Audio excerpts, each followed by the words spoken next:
Our next story in the Scary Story collection is The Adventures of Ichabod and Mr. Toad, the Headless Horseman. Ichabod Crane was a schoolmaster who lived in Sleepy Hollow. He was tall and lanky and looked like a scarecrow. Ichabod read books all day. He read all kinds of stories, except scary ones. Ichabod didn't like spooky tales because he believed that ghosts and goblins were real. One Halloween night, Ichabod went to a party. There was music and dancing. Then old man, Von Tassel, asked if any of his guests would tell us a ghost story. "I know one," Brom Bowen said. He was famous at Sleepy Hollow for his creepy stories. But it may be too creepy. Seems like you're missing a word on this page.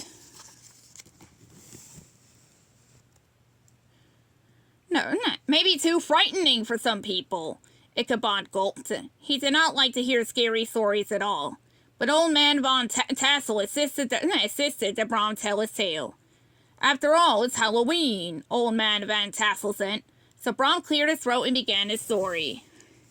His story was about a headless horseman who rode out into the hollow every Halloween night, searching for a new head to replace his flaming pumpkin head. The only way to escape the headless horseman is to cross the bridge over the brook, Brom said. That's where his power ends.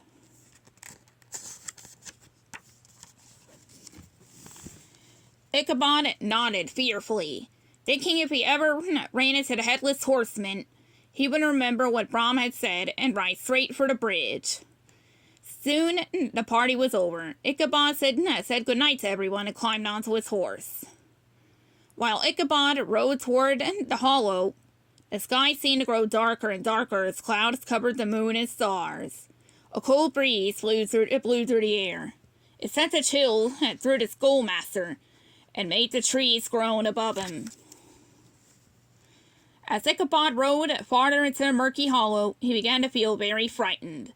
The forest seemed to close in behind him, and Ichabod began to remember Brom's story word for word. Tonight is Halloween, the schoolmaster thought.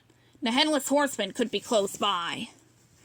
Ichabod covered his eyes, but he couldn't get rid of the image of the headless horseman that lurked in his mind. All around him, strange voices seemed to whisper Ichabod's name, telling him to beware. Ichabod would have turned and run away, but this was the only way home.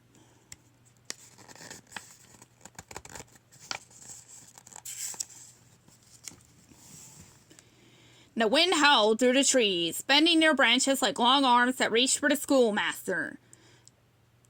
Suddenly a bough above him broke. A branch, I think. You see, the limb cracked down, falling straight toward Ichabod. Ichabod screamed and his horse leaped forward. Branches clawed at the schoolmaster's face. He batted them away, but then he plunged into a huge spider web. Ichabod tried to clear the web away, but it covered his eyes. He couldn't see.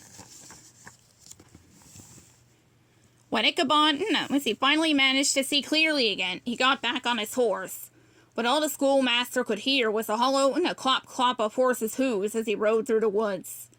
As Ichabod looked around, he noticed that they seemed to be riding very slowly.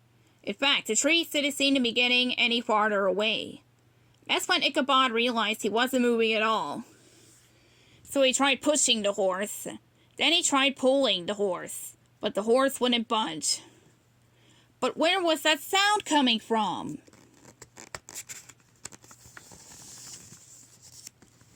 Could it be the headless horseman? The sound was getting louder now, and Ichabod grew more frightened with each echoing clop.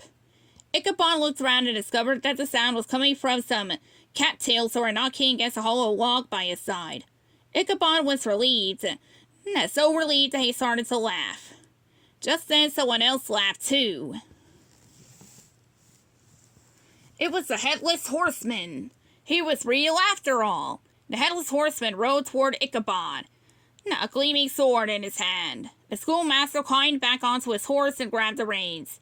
He had to get away as fast as he could. Ichabod screamed and turned his horse around. He had to make it across the bridge, but the headless horseman was close behind. His sharp sword is shining in the moonlight. The schoolmaster could see the bridge in the distance, but at the same time he could hear the sound of the headless horseman gaining on him. Ichabod urged his horse to go faster. He was almost at the bridge. The headless horseman swiped at the schoolmaster with his sword. He wants a new head, Ichabod thought to himself. Ichabod kicked at his horse, which sprang forward with a burst of speed. But at the foot of the bridge, Ichabod's horse slipped in a mud puddle and spun around. Now Ichabod was facing the headless horseman. He could see down the horseman's collar, and there was nothing inside at all. The horseman lunged at Ichabod, who screamed and turned toward the bridge. He was almost at the other side when the headless horseman reared his horse and threw his pumpkin head at the schoolmaster. The pumpkin was lit with a fire from within, and Ichabod cried out as it came toward him. The next morning, Ichabod's hat was found beside a shattered pumpkin, but Ichabod was nowhere to be found. Some people said that he had run away and married a rich widow in a distant country. But of course, the people of Sleepy Hollow always believed that the schoolmaster had been taken by the headless horseman. The end.